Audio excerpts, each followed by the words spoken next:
بسم الله الرحمن الرحيم الحمد لله رب العالمين والعاقبة للمتقين والصلاة والسلام على أشرف المرسلين وعلى آله وصحبه أجمعين أما بعد فقد قال الله تبارك وتعالى بعد أعوذ بالله من الشيطان الرجيم بسم الله الرحمن الرحيم اسلك يدك في جيبك تخرج بيضاء من غير سوء واضمم إليك جناحك من الرهب فذلك برهانان من ربك إلى فرعون وملئه إنهم كانوا قوما فاسقين قال رب إني قتلت منهم نفسا فأخاف أن يقتلون صدق الله العلي العظيم.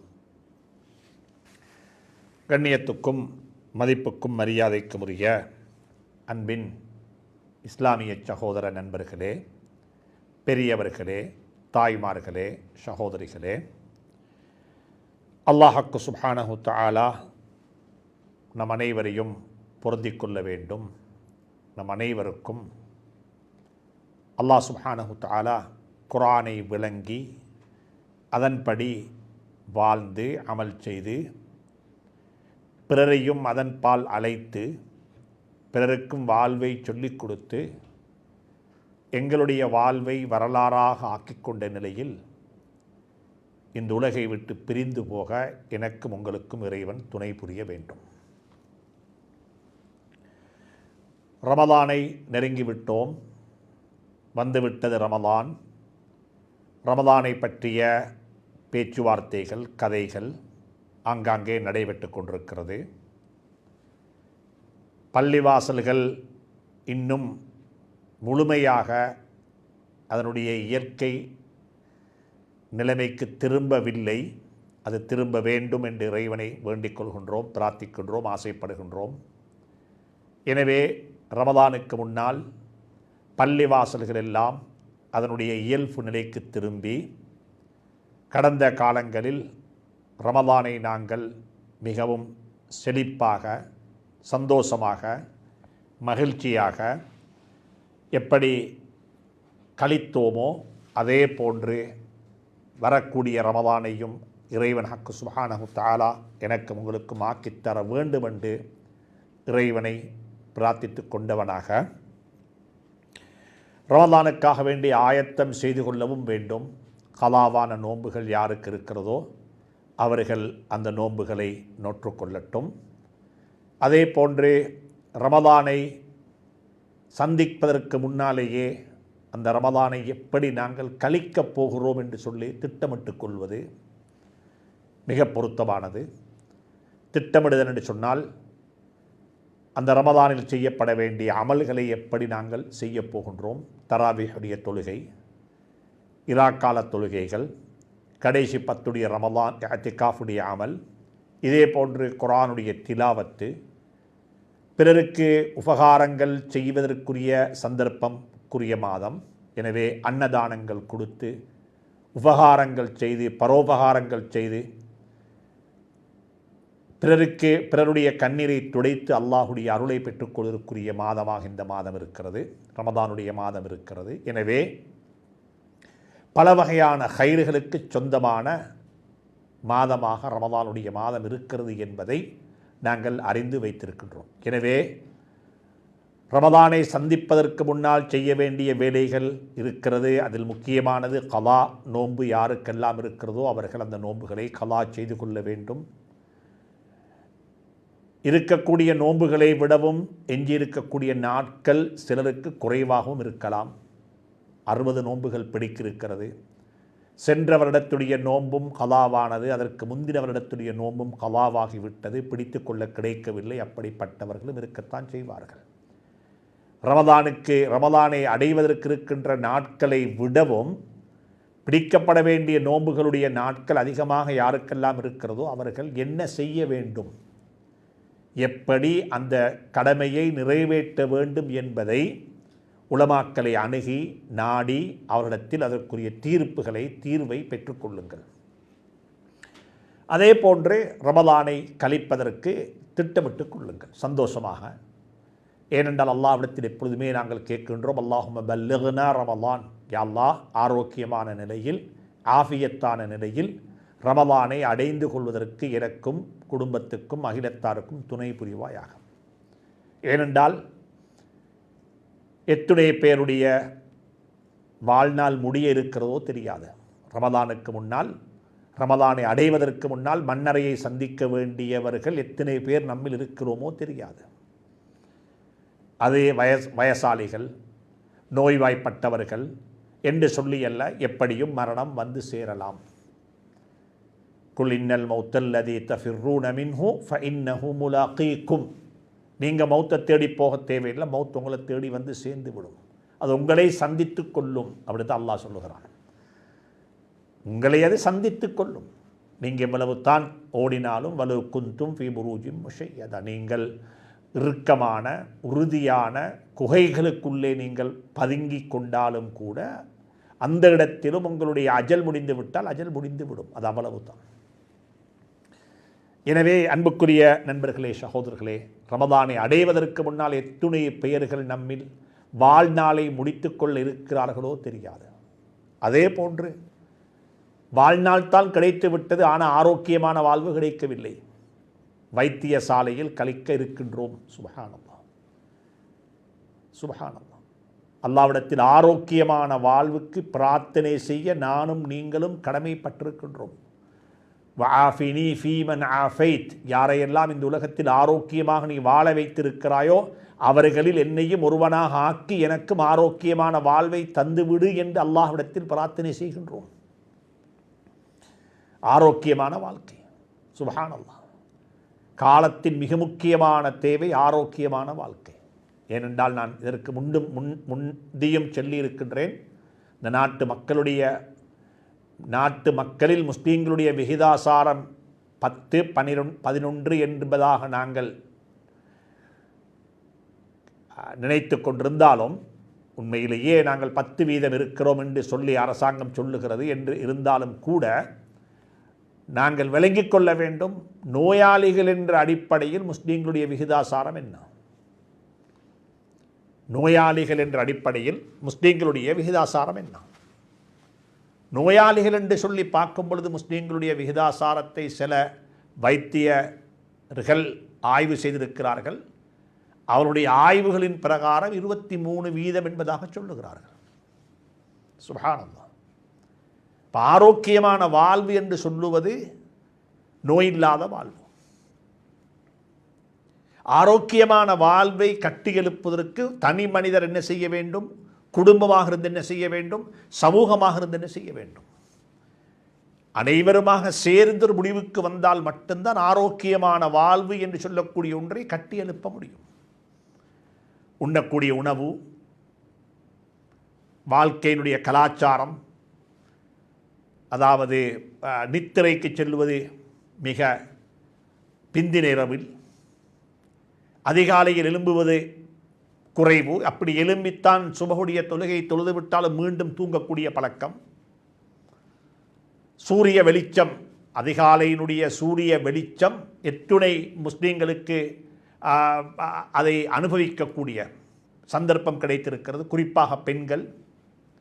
நாங்கள் படித்திருக்கின்றோம் அதிகாலையினுடைய வெப்பம், அதிகாலையினுடைய சூரியனுடைய வெளிச்சம், கதிர்கள், அதில் எத்தனையோ வகையான அருளை அல்லாஹ் வைத்திருக்கிறார் என்று சொல்லி, இப்படியாக நாங்கள் எங்களுடைய வாழ்க்கையை பற்றி நாங்கள் யோசிக்க வேண்டும். ஆரோக்கியமான வாழ்வு என்று சொல்லுவது சாப்பாடு மட்டுமல்ல, ஆரோக்கியமான தூக்கம் தேவை, ஆரோக்கியமான தூக்கம் தேவை, ஆரோக்கியமான தேக பயிற்சி தேவை, ஆரோக்கியமான தேக பயிற்சி தேவை. எனவே அன்புக்குரிய நண்பர்களே, சகோதரர்களே, ஆரோக்கியமான வாழ்வுக்கு அல்லாஹ்விடத்தில் கையேந்த வேண்டிய கட்டம் மட்டுமல்ல, ஆரோக்கியமான வாழ்வுக்காக வேண்டி உழைக்க வேண்டிய கட்டம், உழைக்க வேண்டிய கட்டம். ஏண்ட ஒருவருக்கு நோய் வந்து விட்டது, அல்லாஹுடைய நாட்டம், பொருந்திக் கொண்டோம் என்று நீங்கள் பொருந்திக் கொள்ளலாம். ஆனால் உங்களுடைய நோய்க்கு பின்னால் இருக்கக்கூடிய அலைகள், உங்களுடைய பொருளாதாரம் எப்படி இருக்கும், உங்களுடைய குழந்தைகளுடைய கல்வி நடவடிக்கைகள் எப்படி இருக்கும், உங்களுடைய வீட்டுக்குள் இருக்கக்கூடிய உங்களுடைய மனைவியினுடைய மனோநிலை எப்படி இருக்கும், மனைவிக்கு நோய் என்றால் கணவனுடைய மனோநிலை எப்படி இருக்கும்? சுப்ஹானல்லாஹ். எனவே நோய் என்று சொல்லக்கூடியது வெறுமனே உங்களை சார்ந்த ஒரு நோயாக மட்டும் அதை பார்க்க வேண்டாம். அது உங்களை சூழ இருக்கக்கூடிய அனைவரையும் அது பாதிக்கும். அதனுடைய எதிரொலி ரிஃப்ளெக்ஷன், அதனுடைய எதிரொலி அனைவரையும் பாதிக்கும். ஒரு வீட்டில் ஒரு தாய்க்கு சுகமில்லை என்று சொன்னால் குழந்தைகளுடைய பாடசாலை பரீட்சையினுடைய பெறுபேறுகளில் கூட அது தாக்கத்தை ஏற்படுத்தும். அந்த குடும்பத்துடைய சந்தோஷம், குதூகலம், மகிழ்ச்சி, அதில் அது பெரிய ஒரு தாக்கத்தை ஏற்படுத்தும். இப்படியாக நோய் என்று சொல்லக்கூடியது சுப்ஹானல்லாஹ் குர்ஆன் அதை பற்றி பேசியிருக்கிறது. நோய் இல்லாத வாழ்வு கிட்ட வேண்டும். அதற்கு என்ன செய்ய வேண்டும்? அல் விகாயா ஹைரும் மினல் இலாஜ். நோய் வந்ததுக்கு பிறகு சிகிச்சை செய்வதை விடவும் நோய் வராமல் காத்துக்கொள்வது மிக பொருத்தமானது. அதான் புத்திசாலித்தனம். நோய் வந்தால் மருந்து வாங்கலாம். வைத்தியசாலைகள் இருக்கிறது, டாக்டர்கள் இருக்கிறார்கள், ஃபார்மசி இருக்கிறது. எனக்கு இல்லாத மருந்தா என்று சொல்லி நீங்கள் உங்களை சொல்லிக்கொள்ள முடியும்.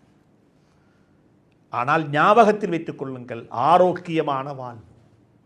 ரமலானுடைய காலம் வருகிறது. ஆரோக்கியமான ரமலானாக ரமலான் இருக்க வேண்டும் என்றால் எங்களுடைய சஹர் எப்படி இருக்க வேண்டும்? நாங்கள் நோன்பு திறப்பது எப்படி இருக்க வேண்டும்? அதனுடைய சாப்பாடுகள் எப்படி அமைய வேண்டும்? நானும் நீங்களும் சாப்பிடக்கூடிய சாப்பாடு ஆரோக்கியமானது தானா என்பதை கொஞ்சம் மறுபரிசீலனை செய்து கொள்ள வேண்டும். நாங்கள் சாப்பிடக்கூடிய சாப்பாட்டில் எத்தனை வகையான கெமிக்கல் கலந்திருக்கிறது? சுப்ஹானல்லாஹ். இவைகளெல்லாம் இன்று பிற மத சகோதரர்களுடைய சபைகளில் பேசப்படக்கூடிய தலையங்கங்கள் இவைகள். ஹெல்தி ஃபுட், ஆரோக்கியமான சாப்பாடு, ஹைஜீனிக் என்று பேசுகிறார்கள். இவைகளெல்லாம் முஸ்லீம் சமூகத்தில் பேசப்பட வேண்டிய தலையங்கங்களாக மாறிவிட்டது. எனவே ரமலானுடைய காலம் அதை பிராக்டிஸ் பண்ணுவதற்கு, நடைமுறைப்படுத்துவதற்கு மிகவும் ஒரு லேசான காலமாக இருக்கும் என்று நினைக்கிறேன், சரியாக திட்டமிட்டு கொண்டால். இதற்கு பிறகு எங்களுடைய சஹர் இப்படித்தான் இருக்க போகிறது, எங்களுடைய இஃப்தார் இப்படித்தான் அமையப் போகிறது. இப்படித்தான் சாப்பாடு, இப்படித்தான் சஹர், இப்படித்தான் இஃப்தார். அதிலிருந்து எங்களுடைய வாழ்க்கையை ஆரம்பிக்க முடியும் என்றிருந்தால் ஒரு ஆரோக்கியமான உணவு பரிமாற்றம், ஆரோக்கியமான உணவு கலாச்சாரம். சுப்ஹானல்லாஹ். இது மிக பல மட்டங்களில் பலரால் பேசப்பட வேண்டிய ஒரு தலையங்கம் என்று சொல்லி மீண்டும் ஊண்டி சொல்லுகிறேன். ஏனென்றால் முஸ்லீம் சமூகத்தினுடைய பொருளாதாரத்தில் பெரிய ஒரு பகுதி நாங்கள் இன்று வைத்தியத்துறைக்கு கட்டிக்கொண்டிருக்கின்றோம், ஃபார்மசிக்கு செலவழித்து கொண்டிருக்கின்றோம். அந்த அளவு தொகை பணம் சமூகத்தினுடைய கல்வி நடவடிக்கைகளுக்காக வேண்டி, சமூகத்துடைய மேம்பாட்டுக்காக வேண்டி செலவழிக்கப்படும் என்றிருந்தால் அந்த சமூகம் எங்கேயோ இருக்கும், எங்கேயோ இருக்கும். நான் ஒரு சமூக சேவை நிறுவனத்தில் ஒருவனாக இருந்து சொல்லுகின்றேன், எங்களுக்கு வரக்கூடிய அப்ளிகேஷன்ஸ் சுப்ஹானல்லாஹ் ஆச்சரியமானவைகள்.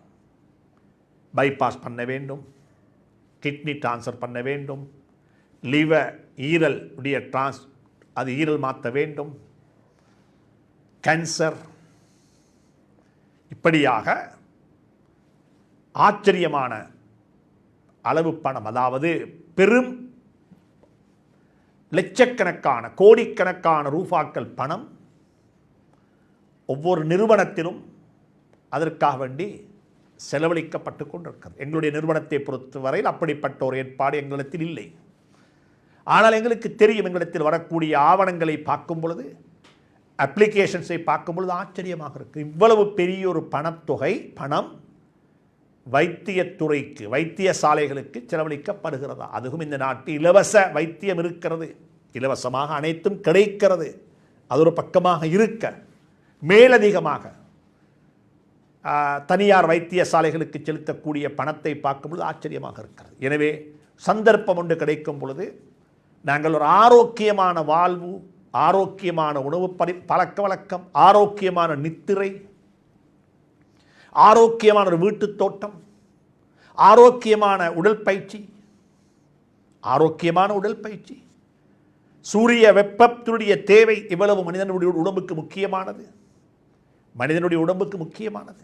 ஏனென்றால் எங்களுடைய வீட்டு கட்டமைப்புகள் கொழும்பு பிரதேசங்களை பொறுத்தவரையில் மிகவும் நெருக்கமான அந்த வீடுகளுக்கு சூரிய வெளிச்ச வீடுகளுக்குள்ளே வருவது என்பது நடைமுறை சாத்தியமற்றது. இம்பாசிபிள். அது நடைமுறை சாத்தியமற்ற வீட்டுகளுக்குள்ள அது சேர முடியாது. ஏன்னா அந்த பக்கம் துறக்கிறாது இன்னும் ஒரு வீடு, இந்த பக்கம் துறக்க இன்னும் ஒரு வீடு. அது ஜன்னல் இருந்தாலும் கூட அது துறக்கிறதுக்காக வேண்டி வைத்துள்ளது. அப்படிப்பட்ட வீட்டு கட்டமைப்பு தான் எங்களுடைய முஸ்லீம் சமூகம் செறிந்து வாழக்கூடிய பகுதிகளுடைய நிலைமைகளாக இருக்கிறது. எனவே ஆரோக்கியமான வாழ்வு மனிதனுக்கு தேவை, மறந்து விடாதீர்கள். எனவே ஆரோக்கியமான வாழ்வு என்று சொல்லக்கூடியது நோய் வந்ததுக்கு பிறகு வைத்தியம் செய்வதல்ல. அன்று ஒரு உலமாக்களை வலுவூட்டக்கூடிய, உலமாக்களுக்கு ட்ரெயின் பண்ணக்கூடிய, ஒரு ஃபிசிக்கல் ட்ரெயின் பண்ணக்கூடிய ஒரு மாற்றுமத்தை சார்ந்த ஒரு சகோதரர் ஒரு கருத்து சொன்னார். மிக அழகான கருத்து. அவர் சொன்ன கருத்து என்னவென்று சொன்னால், நீங்கள் பட்டப்படிப்புகளை எல்லாம் முடித்து கலாநிதி பட்டம் பெற்று நீங்கள் ஒரு பிஹெச்டி ஹோல்டராக இருக்கிறீங்க. மாஷா அல்லாஹ், உங்களோட தலையில் நாலேஜ், அறிவு, ஞானம், நீங்கள் படிக்க வேண்டிய பட்டப்படிப்பெல்லாம் படித்து முதுமானி பட்டம், அதுக்கு பிறகு கலாநிதி பட்டம் எல்லாம் பெற்று ஒரு கலாநிதிக்கு மேல் இன்னும் ஒரு கலாநிதி பட்டம் பெற்று நீங்கள் சமூகத்தில் ஒருவராக இருக்கிறீங்க என்று வைத்துக் கொள்ளுங்கள். அந்த துறையில் நீங்கள் தேர்ச்சி பெற்று விட்டீர்கள். ஆனால் உடல் ரீதியாக நீங்கள் நோயாளியாக இருக்கிறீங்க. நீங்கள் வாழுவதற்கு ஒவ்வொரு நாளும் மாத்திரைகள் குடிக்க வேண்டும், ஒவ்வொரு நாளும் டெப்லெட்ஸ் குடித்துத்தான் வாழணும். அப்போ ஒரு கேள்வி கேட்குறாரு, நீங்கள் வைத்தியம், அதாவது டெப்லெட்ஸ் குடித்து மருந்து குடித்துத்தான் வாழ வேண்டும் என்ற ஒருவராக நீங்கள் இருப்பீங்கன்றிருந்தால் உங்களுடைய அந்த டபுள் பிஹெச்டி, நீங்கள் கலாநிதி பட்டம் வாங்கியிருக்கிறீங்க என்று நீங்கள் சொல்லிக்கொண்டாலும் அதனால் என்ன லாபம் இருக்க போகிறது? உங்களுக்கு என்ன செய்ய முடியும்? என்றால் உங்களுடைய உடல் அதற்கு ஒத்துழைக்காது. உங்களுடைய உடல் இருக்கக்கூடிய சக்தி உங்களுடைய தலையில் இருக்கக்கூடிய அறிவை பரத்துவதற்கோ, அதை பிறருக்கு சொல்லுவதற்கோ, அதை வைத்து உழைப்பதற்கோ, அதை வைத்து பிறவை வாழ வைப்பதற்கோ உங்களுடைய உடம்பு உங்களுக்கு என்ன செய்ய ஒத்து உழைக்க மாட்டாது. எனவே அறிவு எவ்வளவு முக்கியமோ அதை விடவும் ஆரோக்கியமான வாழ்வு முக்கியம். தேக ஆரோக்கியத்தை பேணிக்கொள்வது கடமை, கட்டாயம் என்பதை வலியுறுத்தி சொன்னார்கள். எனவே காலத்தின் தேவையாக இருக்கிறது. குறிப்பாக பெண்களுக்கு மத்தியில் ஆரோக்கியமான வாழ்வு சம்பந்தமான அறிவூட்டல் நிகழ்ச்சிகள் செய்யப்பட வேண்டும். பெண்களுக்கு மத்தியில் அறிவூட்டல் செய்யப்பட வேண்டும். பிரெட் கேன்சர் என்றால் என்ன? இது எப்படி வருகிறது? இதனுடைய ஆரம்பம் என்ன? இதை எப்படி நான் வராமல் என்னை பாதுகாத்துக்கொள்ள என்ன செய்ய வேண்டும்? சுப்ஹானல்லாஹ். நான் ஒரு நாளைக்கு எப்படி உடல், அதாவது தேகப்பயிற்சி செய்ய வேண்டும்? தேகப்பயிற்சி எப்படி நான் செய்ய வேண்டும் என்றால், ஒரு சகோதரர்கள், தமிழ் சகோதரர்கள் சொல்லுவார்கள் இப்படியான ஒரு வார்த்தையை, காலார நடந்து வயிறார உண்டு கண்ணார தூங்கி வாயால சிரித்தால் உனக்கென்ன நோய் என்று சொல்லி. காலார நடக்கிறது என்றால் நாங்கள் ஒரு பிராணி, எங்களுக்கு அல்லாஹ் காலை தந்திருக்கிறான், அது நடப்பதற்காக வேண்டி. பசி வரும், வயிறார சாப்பிட வேண்டும், ஆரோக்கியமான உணவு சாப்பிட வேண்டும். நான் இதற்கு முன்னாலும் குறிப்பிட்டிருக்கின்றேன், அஸ்ஹாபுல் கஹ்ஃப், குகைவாசிகள் குகையில் தூங்கினார்கள், தூங்கி விழித்தார்கள் 300 வருடங்களுக்கு பிறகு. பசிக்குது, வைத்து அவசரமாக சாப்பாடு வாங்கி கொண்டு வாங்கோ என்று சொல்ல இல்லை. அவர்கள் என்ன சொன்னார்கள் என்பதை குர்ஆன் அப்படியே சொல்லுகிறது. ஃபல்யன்துர் ஐயுஹா அஸ்கா தஆமன். பசிக்குது, அவசரமாக சாப்பாடு வேணும், ஆனால் நல்லக பார்த்து கொண்டு வாங்க. ஃபல்யன்துர், போறவர் நல்லக உன்னிப்பாக கவனித்து பார்த்து கொண்டு வரட்டும். ஐயுஹா அஸ்கா தஆமன், ஃப்ரெஷ், நல்ல ஃப்ரெஷ்ஷான சாப்பாடு. சுப்ஹானல்லாஹ். அஸ்கா, ஜக்கி, இந்த சாப்பாடு கொண்டு வாங்கும். சுப்ஹானல்லாஹ். பசிக்குது, அவசரமாக சாப்பாடு கொண்டு வாங்கோன்னு சொல்ல வேண்டிய இடத்தில் என்ன சொன்னார்கள்? ஃபல்யன்துர், நல்லக பார்க்கட்டும், நோட்டமிடட்டும், அவதானமாக இருக்கட்டும். ஐயுஹா அஸ்கா தஆமன், சாப்பாடுகள் மிச்சம் இருக்கேனும். அந்த சாப்பாடு இந்த சாப்பாடு, அதில் இது கலந்திருக்குது, அதில் இது கலந்திருக்குது, அதில் அஜினாமோட்டோ, இதில் அதில் இது என்று சொல்லி பலதையும் பத்தையும் கலந்த சாப்பாடுகள் இருக்கலாம். வாய்க்கு ருசியாக இருக்கும், ஆனால் தேக ஆரோக்கியத்துக்கு உலை வைக்கக்கூடிய சாப்பாடாக இருக்கும். சுப்ஹானல்லாஹ். இப்போ என்ன செய்ய வேண்டும்? எனவே ரமலானுக்கு முன்னால் ஆரோக்கியமான வாழ்வு எங்களுக்கு அவசியம். அதற்கும் திட்டமிட்டுக் கொள்ளுங்கள், அதற்கும் திட்டமிட்டுக் கொள்ளுங்கள். இன்னும் எத்தனை பேருடைய வாழ்க்கை சிறைச்சாலையில் வாழ இருக்கிறார்களோ தெரியாது. பல ஆயிரக்கணக்கானவர்கள் சிறைச்சாலையில் வாழ்ந்து கொண்டிருக்கிறார்கள். நாங்கள் எப்பொழுதுமே சொல்லுவதுண்டு, சிறைக்கு வெளியே வாழக்கூடிய அனைவரும் சுத்தவாளிகளும் அல்ல, சிறைக்குள்ளே இருக்கக்கூடிய அனைவரும் குற்றவாளிகளும் அல்ல. யூசுப் அலைஹிஸ்ஸலாம் சிறையில் இருந்தார்கள், ஷேகுல் இஸ்லாம் இப்னு தைமிய்யா ரஹ்மத்துல்லாஹி அலைஹி சிறையில் இருந்தார்கள், அஹ்மத் பின் ஹம்பல் ரஹ்மத்துல்லாஹி அலைஹி சிறைவாசம் அனுபவித்தார்கள். குற்றவாளிகள் அல்ல, குற்றவாளிகள் அல்ல. எத்தனையோ குற்றவாளிகள் சிறைக்கு வெளியே இருந்தார்கள், அதனால் அவர் சுத்தவாளிகளும் அல்ல. நீங்கள் குற்றவாளிகளா நீங்கள் சுத்தவாளிகளா என்பதை நீதிமன்றங்கள் உங்களுக்கு தீர்ப்பாக சொல்ல வேண்டிய தேவையில்லை. இஸ்தஃப்தி கல்பக், உங்களுடைய உள்ளத்தை தொட்டு நீங்கள் கேட்டு பார்த்தால் உங்களுடைய உள்ளம் உங்களுக்கு சாட்சி சொல்லும். அதுதான் யதார்த்தம். எனவே ரமதானை சந்திப்பதற்கு முன்னால் அல்லாஹ் சுப்ஹானஹு தஆலா ஆரோக்கியமான வாழ்வை தர வேண்டும். தங்கடங்கள் கஷ்டங்களை விட்டு அல்லாஹ் பாதுகாக்க வேண்டும். வைத்தியசாலைகளிலும் சிறைவாசம் அனுபவித்துக் கொண்டும் யார் யாரெல்லாம் கஷ்டப்பட்டு கொண்டிருந்தார்களோ அவர்களுக்கெல்லாம் அல்லாஹ் சுப்ஹானஹு தஆலா நலவு நல்லதை நாட வேண்டும், நலவு அவர்களுக்கு கிட்ட வேண்டும் என்று இறைவனை பிரார்த்தித்து கொண்டவனாக அன்புக்குரிய நண்பர்களே, சகோதரர்களே, வகுப்பை ஆரம்பிக்கலாம் என்று நினைக்கிறேன். அதாவது நாங்கள் சென்ற 2 வாரங்களுக்கு முன்னால் ஹஜ்ரத் மூசா அலைஹிஸ்ஸலாத்து வஸ்ஸலாம் அவர்கள் மதியன் என்று சொல்லக்கூடிய தன்னுடைய மனைவியினுடைய ஊரில் இருந்து அவர்கள் திருமண ஒப்பந்தத்துடைய நேரத்தில் சில உடன்படிக்கைகளுக்கு அவர்கள் இணங்கினார்கள், சில நிபந்தனைகளை நிறைவேற்றுவதாக அவர்கள் பொருந்தி கொண்டார்கள். அந்த அடிப்படையில் 10 வருட காலம் உழைத்து அந்த உழைப்பை தன்னுடைய மனைவிக்கு மகராக செலுத்தி 10 வருடங்களுக்கு பிறகு அவர்கள் மூசா அலைஹிஸ்ஸலாத்து வஸ்ஸலாம் அவர்கள் மிஸ்ர் நாட்டை நோக்கி பயணமாகிறார்கள். நாங்கள் சென்ற வாரம் அதை படித்தோம். போகிற வழியில தான் அல்லாஹ் சுப்ஹானஹு தஆலா மூசா அலைஹிஸ்ஸலாத்து வஸ்ஸலாம் அவர்களுக்கு நபித்துவத்தை, நபிப்பட்டத்தை கொடுத்தான் என்று சொல்லக்கூடிய விடயத்தை நாங்கள் சென்ற வாரம் பார்த்தோம். அதில் நாங்கள் படித்த ஒரு பாடம்தான், மூசா அலைஹிஸ்ஸலாத்து வஸ்ஸலாம் அவர்கள் ஒரு இரவு நேரம் தன்னை மனைவியை அழைத்து கொண்டு தன்னுடைய மாமனார் ஷுஐப் அலைஹிஸ்ஸலாத்து வஸ்ஸலாம் அவர்களுக்கு கொடுத்த சில கால்நடைகளையும் சாய்த்து கொண்டு எடுத்துக்கொண்டு இரவு நேரம் பயணத்தை ஆரம்பித்தார்கள். போய்கொண்டே இருக்கிறார்கள். தூர்சினா மலையின் பக்கமாக போகிற நேரத்தில் வழி தவறி விட்டார்கள். கடுமையான குளிர்காலம், இரவு நேரம், கடுமையான இருள், இப்படிப்பட்ட ஒரு நேரத்தில் மூசா அலைஹிஸ்ஸலாம் வழி தவறி விட்டார்கள். சில சந்தர்ப்பங்களில் நாங்கள் வழி தவறி போவதும் அது ஹைருக்காகத்தான் இருக்கும் என்பதை புரிந்து கொள்ள வேண்டும். எத்தனையோ வியாபாரிகள் வழி தவறி போனார்கள், பெரிய வியாபாரிகளாக மாறிவிட்டார்கள். வழி தவறி போன வழிப்போக்கர்கள் பிற்காலத்தில் அந்த வழி தவறி போனதினால் அவர்கள் பெரிய மகான்களாக மாறிவிட்டார்கள். அதற்குரிய வரலாறுகள் இருக்கிறது. எனவே வழி தவறுவது என்பது எங்களுடைய கட்டுப்பாட்டில் இல்லாவிட்டாலும் அல்லாஹுடைய நாட்டத்தில் அது சில நலவுகளுக்காக வேண்டியும் இருக்கலாம். அப்படிப்பட்ட ஒரு நலவுதான் இங்கே நடைபெற்றது. மூசா அலைஹிஸ்ஸலாத்து அவர்கள் வழி தவறி போய்விட்டார்கள். இரவு நேரம், கடுமையான குளிர் ஒரு பக்கம். அப்படியான சந்தர்ப்பத்தில் தூர ஒரு இடத்தில் ஒரு வெளிச்சத்தை கண்டார்கள் மூசா அலைஹிஸ்ஸலாத்து வஸ்ஸலாம் அவர்கள். அந்த வெளிச்சத்தை கண்டதுமே சந்தோஷப்பட்டார்கள். எங்களுக்கு ஒரு வெளிச்சம் தென்படுகிறது, எனவே அவர்களிடத்தில் போய் எங்களுக்கு சரியான பாதையை பெற்றுக்கொள்ள, பாதை சார்ந்த அறிவை எங்களுக்கு பெற்றுக்கொள்ள முடியும், செய்தியை பெற்றுக்கொள்ள முடியும். அப்படி இல்லை என்றிருந்தால் அவர்களிடத்திலிருந்து நெருப்பு கொஞ்சம் வாங்கி கொண்டு வந்து அந்த நெருப்பினூடாக எங்களுக்கு என்ன செய்ய முடியும் என்றால் எங்களுடைய பதட்டத்தையும் போக்கிக் கொள்ள முடியும் என்று சொல்லக்கூடிய இடத்திலிருந்து மூசா அலைஹிஸ்ஸலாத்து வஸ்ஸலாம் அவர்கள் புறப்பட்டு போனார்கள் அந்த நெருப்பு எடுத்து கொண்டு வருவதற்காக வேண்டி.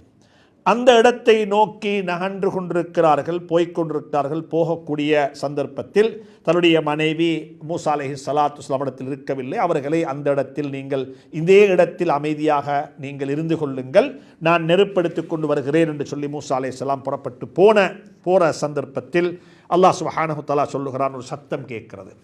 ஃபலம்மா அதாஹா நூதிய, அந்த வெளிச்சம், அந்த நெருப்பு பற்றிக் கொண்டிருந்த நெருப்பின் பக்கமாக மூசா அலைஹிஸ்ஸலாம் வந்து சேர்ந்து விட்டார்கள். அந்த இடத்தில் ஒரு சத்தம் கேட்கிறது. அந்த சத்தம் எங்கிருந்து வந்தது என்று சொன்னால், மின் ஷாத்தில் வாதில் ஐமனி ஃபில் புக்அத்தில் முபாரக்கத்தி மின ஷஜரா. சுப்ஹானல்லாஹ். நான் சென்ற வாரத்துக்கு முந்தின வாரம் இதை விளங்கப்படுத்தினேன். எப்படி ஸல்லல்லாஹு அலைஹி வஸல்லம் அவர்களுக்கு அந்த குகையில் வைத்து, சௌர் குகையில் வைத்து எப்படி நுபுவத்து கிடைத்ததோ, நபிப்பட்டம் கிடைத்ததோ, அதே போல மூசா அலைஹிஸ்ஸலாத்து வஸ்ஸலாம் அவர்களுக்கு தூர்சினா மலையினுடைய மலை அடிவாரத்தினுடைய வலது பக்கத்து வாதி, ஒரு பள்ளத்தாக்கில் ஒரு முபாரக்கான பரக்கத்து செய்யப்பட்ட இடத்துல, அந்த இடத்தில் இருக்கக்கூடிய ஒரு மரத்திலிருந்து தான், மரத்துக்கு பக்கத்தில் இருந்து அல்லது மரத்திலிருந்து ஒரு சத்தம் கேட்கிறது. அந்த சத்தம் வந்த திசையை அல்லாஹ் சுப்ஹானஹு தஆலா ஒரு மரத்தின் பக்கமாக அல்லாஹ் செய்கினை காட்டுகிறார். மரத்தின் பக்கமாக முபாரக்கான இடம், பரக்கத்து செய்யப்பட்ட இடம் என்று அந்த இடத்தை அல்லாஹ் வர்ணிக்கிறான். அது ஒரு வலது பக்கமாக இருந்த ஒரு பள்ளத்தாக்கு என்பதாக அல்லாஹ் அந்த இடத்தை வர்ணித்திருக்கிறான். அப்படிப்பட்ட நபிப்பட்டம் மூசா அலைஹிஸ்ஸலாத்துக்கு கொடுக்கப்பட்ட இடத்தை அல்லாஹ் இப்படி வர்ணிக்கிறான். சுப்ஹானல்லாஹ். இன்னக பில் வாதில் முகத்தஸி துவா. சுப்ஹானல்லாஹ். நீங்கள் இருக்கக்கூடிய இடம் ஒரு பரக்கத்து செய்யப்பட்ட புனித பூமி என்று சொல்லி அல்லாஹ் அந்த பூமியை அல்லாஹ் வர்ணிக்கிறான். எனவே மூசா அலைஹிஸ்ஸலாத்து வஸ்ஸலாம் அவர்கள் அந்த இடத்துக்கு போய் சேருகிறார்கள். அவர்கள் போன நோக்கம் ஒரு செய்தி கேட்டுட்டு வாரத்துக்கு, நாங்கள் போகிற ரோட் சரியா பிழையா என்று கேட்க போனாங்க. அல்லது அப்படி ஒரு தகவல் கிடைக்காவிட்டால் நாங்கள் என்ன செய்வோம், நெருப்பு கொஞ்சம் வாங்கி கொண்டு வந்தால் என்ன செய்ய முடியும் என்றால், எங்களுக்கு அந்த நெருப்பினூடாக எங்களுக்கு வெளிச்சத்தை பெற்றுக்கொள்ள முடியும் என்ற நோக்கத்தில் மூசா அலைஹிஸ்ஸலாத்து வஸ்ஸலாம் அவர்கள் அங்கே போனாங்க. ஆனால் அங்கே போன சந்தர்ப்பத்தில் நெருப்பல்ல கிடைத்தது நுபுவத், பிரகாசம், ஒளி.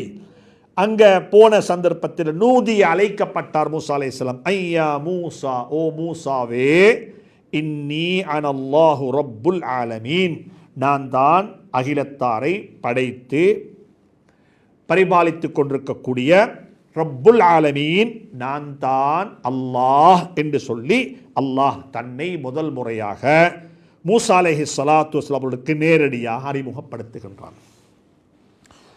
சுப்ஹானல்லாஹ். அந்த இடத்தில் மூசா அலைஹிஸ்ஸலாத்து வஸ்ஸலாம் அவர்களுக்கு நபிப்பட்டம் அருளப்பட்டு விட்டது. அல்லாஹ் தன்னை அறிமுகப்படுத்துகிறான். நான் தான் அல்லாஹ் என்று சொல்லி அல்லாஹ் சுப்ஹானஹு தஆலா மூசா அலைஹிஸ்ஸலாத்துக்கு அல்லாஹ்வை அறிமுகப்படுத்துகிறான். அதற்கு பிறகு இதே போல தான் ஸல்லல்லாஹு அலைஹி வஸல்லம் அவர்களுக்கும் அந்த குகையில் வைத்து இருக்கிறார்கள். ஜிப்ரீல் அலைஹிஸ்ஸலாத்து வஸ்ஸலாம் அவர்கள் வந்தார்கள். ரூஹுல் அமீன் வந்து கட்டி அணைத்தார்கள். இக்ரா என்று சொன்னார்கள். மா அன பிகாரி. இரண்டாவது முறை, மூணாவது முறை, மா அன பிகாரி, நான் ஓதக்கூடியவராக இல்லை, எனக்கு ஓதத் தெரியாது என்று சொல்லி சொன்ன சந்தர்ப்பத்தில் ஜிப்ரீல் அலைஹிஸ்ஸலாத்து வஸ்ஸலாம் அவர்கள் இக்ரா பிஸ்மி ரப்பிக்கல்லதீ ஹலக் என்று சொல்லி அல்லாஹுடைய திருநாமத்தை கொண்டு, அல்லாஹுடைய பெயரை சொல்லி, எந்த ரப்பு எங்களை படைத்து பரிபாலித்து கொண்டிருக்கிறானோ அந்த ரப்புடைய திருநாமத்தை கொண்டு நீங்கள் ஓதுவீராக என்று சொன்ன சந்தர்ப்பத்தில் அப்படியே ஓத ஆரம்பித்து விட்டார்கள். அதே மாதிரியாகத்தான் மூசா அலைஹிஸ்ஸலாத்து வஸ்ஸலாமுக்கு அல்லாஹ் சுப்ஹானஹு தஆலா ஒரு சத்தத்தினூடாக இந்த செய்தி கொடுக்கப்படுகிறது. இன்னி அனல்லாஹு ரப்புல் ஆலமீன், நான் தான் அகிலத்தாரை படைத்து பராமரித்து கொண்டிருக்கக்கூடிய ரப்பு, நிச்சயமாக நான் தான் என்ற சத்தம் மூசா அலைஹிஸ்ஸலாத்துக்கு கேட்கிறது. அதற்கு பிறகு இரண்டாவது முறையாக அல்லாஹ் சுப்ஹானஹு வ தஆலா சொல்கிறான், மூசா அலைஹிஸ்ஸலாத்துடைய கையில் இருந்த அசாவை பார்த்து, வான் அல்கி அசாக், உங்களோட கையில் உள்ள அசாவை போடுங்க கீழே. அல்லாஹ் ஆயத்தப்படுத்துகிறான் மூசா அலைஹிஸ்ஸலாத்து ஒரு நல்ல ஆட்சி உருவாக்குவதற்கு.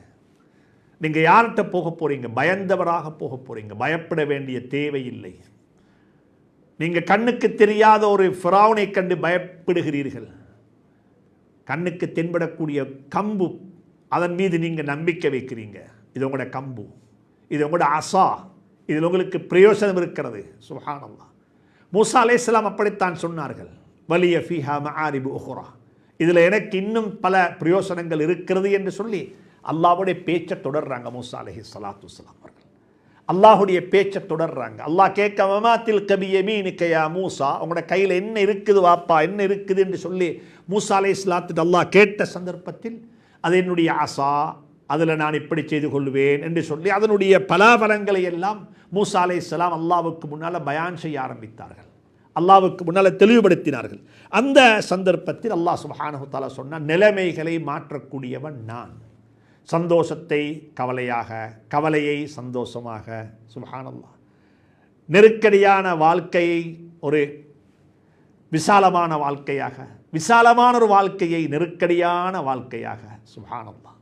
இப்படியாக மாற்றக்கூடிய சக்தி படைத்தவன் நான் என்று சொல்லி அல்லாஹ் தன்னை அறிமுகப்படுத்துவதற்காக வேண்டி. ஏனென்றால் மூசா அலைஹிஸ்ஸலாம் போக போகிறது ஃபிரௌனின் பக்கமாக, நல்ல ஆட்சி உருவாக்க போகிறாங்க, மக்களுக்கு நீதி கிடைக்க வேண்டும், மக்களுக்கு நியாயம் சொல்லப்பட வேண்டும் என்றால் ஒரு கூட்டத்தை வாழ வைத்து இன்னொரு கூட்டத்தை அழித்துக் கொண்டிருக்கிறார். பனு இஸ்ராயீல்கள் கஷ்டப்படுத்தப்பட்டு கொண்டிருக்கிறார்கள், பனு இஸ்ராயீல்கள் நெருக்கடிகளுக்கு முகம் கொடுத்துக் கொண்டிருக்கிறார்கள். அப்படிப்பட்ட ஒரு சந்தர்ப்பத்தில் மூசா அலைஹிஸ்ஸலாம் நல்ல ஒரு ஆட்சி உருவாக்கப்பட வேண்டும் என்று சொல்லக்கூடிய ஒரு கனவில் மிஸ்ரிலிருந்து மிஸ்ர் நாட்டை நோக்கி புறப்பட்டு போய் கொண்டிருக்கிறார்கள். அப்பொழுதுதான் நபிப்பட்டம் கிடைக்கிறது. நபிப்பட்டம் கிடைத்த மூசா அலைஹிஸ்ஸலாம் ஏற்கனவே நாங்கள் படித்தோம், ஒரு பயந்த நிலையில தான் போய்கொண்டிருக்கிறாங்க. ஒரு பயம். என்ன பயம்? இன்னி கதல்து மின்ஹும் நஃப்ஸன். ஏற்கனவே பல வருடங்களுக்கு முன்னால் மூசா அலைஹிஸ்ஸலாம் அங்கிருந்து தப்பி வந்தது ஒரு தவறுதலாக நடந்த ஒரு கொலையின் காரணமாக. அந்த பயம் இருந்தது மூசா அலைஹிஸ்ஸலாம் உள்ளத்தில். நான் திரும்பி போறேன், என்ன நடக்குமோ தெரியாது, அந்த பயம் இருந்துச்சு. அதை சொல்றாங்க மூசா அலைஹிஸ்ஸலாம், இன்னி கதல்து மின்ஹும் நஃப்ஸன் ஃபஅகாஃபு அய்யக்துலூன். என்னை அவர்கள் கொலை செய்து விடுவார்களோ என்ற அச்சம் எனக்கு இருக்குது என்று சொல்லி அவங்க சொல்றாங்க. அந்த பயத்தை இல்லாமாக்கிறதுக்கு, அந்த பயத்தை இல்லாமாக்கிறதுக்கு அல்லாஹ் என்ன தெரியுமா செஞ்சான்? நீங்க நம்பி இருக்கக்கூடிய கம்பு இருக்குதே, இதை தூக்கி போடுங்க. இப்ப வான் அல்கி அசாக், கம்பை தூக்கி போட்டாங்க. ஃபலம்மா ரஆஹா, கம்பை போட்டதுதான் தாமதம். அதை பார்க்குறாங்க, தஹ்தஸ்ஸு கஅன்னஹா ஜான்னுன், அது ஒரு பாம்பாக உருவெடுத்து துடிக்குது. அப்படியே பாம்பாக உருவெடுத்து துடிக்குது. அப்படியே கம்பு மரமாக மாறினா அதுவும் ஒரு முஅஜிஸாத் தான், கம்பு வேறொன்றாக மாறினா அதுவும் ஒரு முஅஜிஸாத் தான். ஆனால் இங்கே கம்பு ஒரு பாம்பாக மாறி அது பாம்பு துடிக்குது. தஹ்தஸ்ஸு, உசம்புது. அப்படியே கஅன்னஹா ஜான்னுன். இதை கண்டா எப்படி இருக்கும்? வல்ல முதுபிரன் வலம் யுஅக்கிப், திரும்பி கூட பார்க்காம பிறமுது காட்டி ஓடினாங்க. பாம்பை கண்டா படையும் பயம், பாம்பை கண்டா படையும் பயம், பிறமுது காட்டி ஓடினாங்க மூசா அலைஹிஸ்ஸலாம். இப்ப அல்லாஹ் சொன்னான், யா மூசா, ஓ மூசாவே, அக்பில், முன்னுக்கு வாங்க, முன்னுக்கு வாங்க. நான் தான் போட சொன்னேன் கம்பை, நான் தான் பாம்பாக மாற்றினேன், என்ற கட்டுப்பாட்டில் தான் அது நடக்குது, என்ற விருப்பத்தில் தான் அது நடக்குது. ஃபஅலுல் லிமா யுரீத், நான் எதை நாடுகிறேனோ அதை செய்யக்கூடியவன், நான் அனைத்து மீது சக்தி படைத்தவன், எனவே நான் நாடியது நடக்கும், எனவே பயப்பட வேண்டாம். அக்பில், நீங்க முன்னுக்கு வாங்க, அக்பில், முன்னுக்கு வாங்க. வலா தஹஃப், நீங்க பயப்பட வேண்டிய தேவையே இல்லை. இன்னக மினல் ஆமினீன், உங்களுக்கு அப்படிப்பட்ட எந்த ஒரு பிரச்சனையும் நடைபெற மாட்டாது, நீங்கள் பாதுகாப்பு பெற்றவராக இருக்கிறீங்க, என்னோட பாதுகாப்பு உங்களுக்கு இருக்கிறது, நீங்க பயப்பட வேண்டிய தேவையில்லை. அந்த பயத்தை இல்லாமாக்கிறதுக்கு அல்லாஹ் இப்படிப்பட்ட ஒரு பயத்தை ஏற்படுத்தி அந்த பயத்தினூடாக அல்லாஹ் புத்தி சொல்லுகிறான். சுப்ஹானல்லாஹ். அதற்கு பிறகு அல்லாஹ் சுப்ஹானஹு தஆலா இரண்டாவது இன்னும் ஒன்று சொன்னான். என்ன சொன்னான்? உஸ்லுக் யதக ஃபீ ஜைபிக். மூசா அலைஹிஸ்ஸலாம் அவர்களே, மூசாவே, உங்களோட கையை உங்களோட பக்கத்துக்குள்ளே போடுங்க. அப்படி இல்லைன்னா உலமாக்கள் சொல்கிறாங்க, உங்களோட பொத்தான கலட்டி நீங்கள் உள்ளுக்கு போடுங்க கையை. உஸ்லுக் யதக ஃபீ ஜைபிக், உள்ளுக்கு கையை போட்டால், கையை போட்டு கையை வெளியெடுக்கிறாங்க மூசா அலைஹிஸ்ஸலாம். தஹ்ருஜு பைதாஅ மின் கைரி சூஇன். சுப்ஹானல்லாஹ். எந்த ஒரு குறையும் இல்லாம, வெண்குஷ்ட கையும் அல்ல, கருங்குஷ்ட கையும் அல்ல, பத்தின கையும் அல்ல, கை அப்படியே பிரகாசிக்குது. மின் கைரி சூஇன், எந்த ஒரு கெடுதியும் இல்லாம அந்த கை பிரகாசித்துக் கொண்டிருக்கிறது. கையில் ஒரு வெளிச்சம், கை பிரகாசமாக இருக்கிறது. இந்த ரெண்டு முஅ்ஜிஸா, இந்த ரெண்டு அற்புதங்கள், கையில் இருந்த கம்பு பாம்பாக மாறி அது துடிக்குது, அது குசிருக்குது. மூசா அலைஹிஸ்ஸலாம் கண்டு ஓடிட்டாங்க. கையில் கை, அந்த கம்பை வச்சு கொண்டு இருந்த கை இருக்குது. இந்த கையை தூக்கி சேப்பில் போட சொன்னால் அல்லது உடம்போடைய டச் பண்ண சொன்னால் அல்லாஹ் சுப்ஹானஹு தஆலா அதை வெளியெடுக்கிறாங்க. அது அப்படியே மின் கைரி சூஇன், எந்த குறையும் இல்லை. வெண்குஷ்ட கை அல்ல, ஒரு நோயின் காரணமாக ஏற்பட்ட பிரச்சனை அல்ல, அது இல்லை. ஒரு முஅ்ஜிஸா, ஒரு அற்புதம். கை பிரகாசிக்குது, கை மினுங்குது, கை தலதலன்னு இருக்குது. இதை காண்டதுமே அல்லாஹ் சொன்னான், இது ரெண்டு முஅ்ஜிஸாக்கள். வதுமும் இலைக்க ஜனாஹக்க மினர் ருஹ்ப். சுப்ஹானல்லாஹ். உங்களோட கையை நெஞ்சோட நீங்க சேர்த்திக்கோங்க. உங்களோட கையை உங்களோட நெஞ்சோட நீங்க சேர்த்திக்கோங்க. உங்களோட பயம் இல்லா போய்த்திடும், உங்களோட பயம் இல்லா போய்த்திடும். இது அல்லாஹ் சுப்ஹானஹு வ தஆலா சொல்லிவிட்டு சொல்லுகிறான், ஃபதானிக புர்ஹானானி மிர் ரப்பிக் இலா ஃபிர்அவுன். நீங்க ஃபிர்அவுன்ட்ட போறீங்க தானே, ஃபிர்அவுன்ட்ட நீங்க போகக்குள்ள நம்பிக்கையோட போங்கோ. உங்களோட ரப்பு உங்களை பார்த்து கொண்டிருக்கிறான். அதற்குரிய அத்தாட்சிகள் தான் இந்த ரெண்டு அத்தாட்சியும். இந்த ரெண்டு அத்தாட்சியும் அல்லாஹ் உங்களுக்கு தந்த ஒரே ஒரு காரணம், நீங்க ஃபிர்அவுனிடத்தில் போறீங்க. நீங்க ஃபிர்அவுனிடத்தில் போகும் பொழுது பயந்தவனாக போக வேண்டிய தேவையில்லை. இதை கையை உள்ளுக்கு போட்டு கையை வெளியெடுக்கும் பொழுது கையை தலதல என்று சொல்லி, அதாவது கையை பிரகாசிக்க செய்த இறைவனுக்கு, கையில் இருந்த அசாவை பாம்பாக மாற்றுவதற்கு சக்தி படைத்த இறைவனுக்கு, அந்த பாம்பை கண்டு பயந்து ஓடின உங்களுடைய பயத்தை போக்கி உங்களுக்கு ஒரு நிம்மதியான அபயமற்ற, அது பயமில்லாத ஒரு வாழ்க்கை அல்லாஹ்வுக்கு தர இயலுமெண்டா அவன் எப்படிப்பட்ட ரப்புல் ஆலமீன். அவனுடைய ஒரு தூதுவராகத்தான், அவனுடைய ஒரு ஏஜெண்டாகத்தான், அவருடைய ஒரு செய்தியாளராகத்தான் நீங்கள் ஃபிரௌனிடத்தில் போறீங்க, ஒரு நல்ல ஆட்சியை உருவாக்குவதற்காக வேண்டி என்று சொல்லக்கூடிய ஒரு செய்தியை கொடுத்து அனுப்புறதுக்குத்தான் ஃபதானிக புர்ஹானானி மிர் ரப்பிக இலா ஃபிர்அவுன வ மலஇஹி இன்னஹும் கானூ கௌமன் ஃபாஸிகீன். சுப்ஹானல்லாஹ். அவர்கள் அநியாயக்காரர்கள், ஆக இந்த கூட்டத்தை சார்ந்தவர்கள், அட்டகாசம் புரிந்தவர்கள். எனவே நீங்கள் ஃபிரௌனின் பக்கமாகவும் ஃபிரௌனுடைய படையின் பக்கமாகவும் அவருடைய கூட்டத்தாரின் பக்கமாகவும் இந்த அத்தாட்சியை எடுத்துக்கொண்டு ஒரு நல்ல ஆட்சியை உருவாக்குவதற்கான ஒரு கனவு கண்ட நிலையில் நீங்கள் புறப்பட்டு போங்கோ என்று சொல்லி மூசா அலைஹிஸ்ஸலாத்து வஸ்ஸலாம் அவர்களுக்கு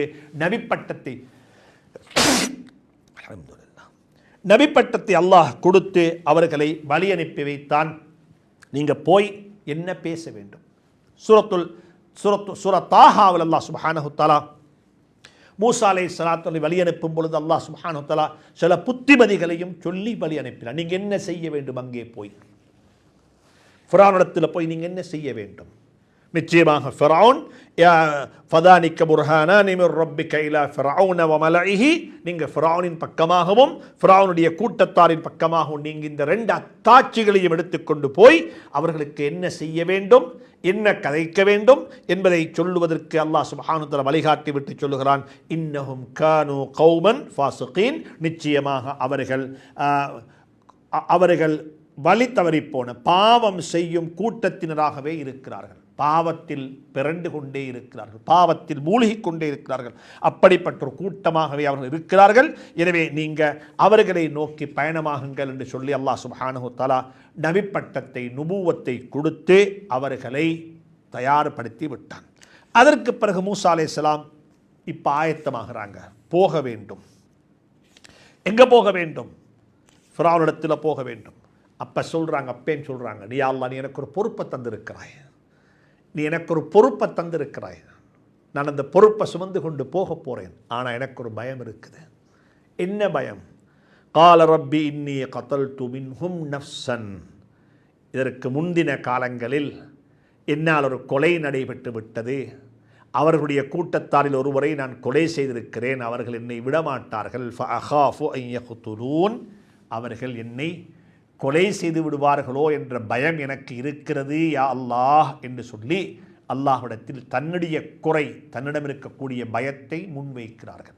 முன்வைத்து விட்டு அதற்கு பிறகு துவா கேட்குறாங்க, எனக்கு இது நடக்க வேண்டும், இப்படி நடக்க வேண்டும் என்று சொல்லி சில விடயங்களை மூசா அலைஹிஸ்ஸலாம் முன்வைத்தார்கள். வரக்கூடிய வாரங்களில் இன்ஷா அல்லாஹ் அவைகளை படிப்போம். அழகான பாடம், அல்லாஹுடைய அற்புதங்கள், அத்தாட்சிகள், முஅஜிஸாக்கள் வெளிப்படுத்தக்கூடிய வெளியாகக்கூடிய ஒரு சூரா. அல்லாஹ் சுப்ஹானஹு தஆலா இந்த காலகட்டத்திலும் நாங்கள் இருக்கக்கூடிய இந்த சூழலிலும் பொருளாதார நெருக்கடிகள், பல வகையான பிரச்சனைகளுக்கு முகம் கொடுத்து கொண்டு, இன்னல்களுக்கு முகம் கொடுத்து கொண்டு, பல வகையான உணர்வுகள் கொச்சைப்படுத்தப்பட்டு கொண்டிருக்கக்கூடிய நிலையில் ஒரு சைக்காலஜிக்கல், அதாவது ஒரு ஃபியர், பயத்தை உருவாக்கி மக்களை அடக்கி ஆளுவதற்கு முனையக்கூடிய ஒரு சூழலில் நாங்கள் வாழ்ந்து கொண்டிருக்கக்கூடிய காலகட்டத்தில் மூசா அலைஹிஸ்ஸலாத்து அவர்களோட நல்லாட்சி உருவாக்க வேண்டும், நல்ல ஒரு நிர்வாகம் வர வேண்டும். அதற்கு நாங்கள் என்ன செய்ய வேண்டும்? அல்லாஹ்வின் பக்கமாக திசை திருப்ப வேண்டும், எங்களுடைய முகத்தை திருப்ப வேண்டும். அல்லாஹ்வை கொண்டுதான் நடக்கும் நல்லது. ஆனால் எங்களால் செய்யப்பட வேண்டிய முயற்சிகள் மட்டும் முறையாக செய்யப்பட வேண்டும் என்பதை மூசா அலைஹிஸ்ஸலாம் மிகவும் அழகாக தெளிவாக இந்த சூறாக்களின் ஊடாக எங்களுக்கு சொல்லி காட்டுகிறார்கள். அல்லாஹ் சுப்ஹானஹு தஆலா நபிமார்களுடைய வரலாறை எங்களுக்கு ஒரு கண்ணாடியாக ஆக்கி வைத்திருக்கிறான். அதன்படி வாழ்ந்து அமல் செய்து நல்ல அல்லாஹுடைய திருப்தியை பெற்றுக்கொண்ட அடியார்களாக என்னையும் உங்களையும் ஆக்கி வைக்க வேண்டும் என்று இறைவனை கேட்டு விடைபெறுகின்றேன். வஸ்ஸலாமு அலைக்கும் வரஹ்மத்துல்லாஹி தஆலா வபரகாத்துஹு.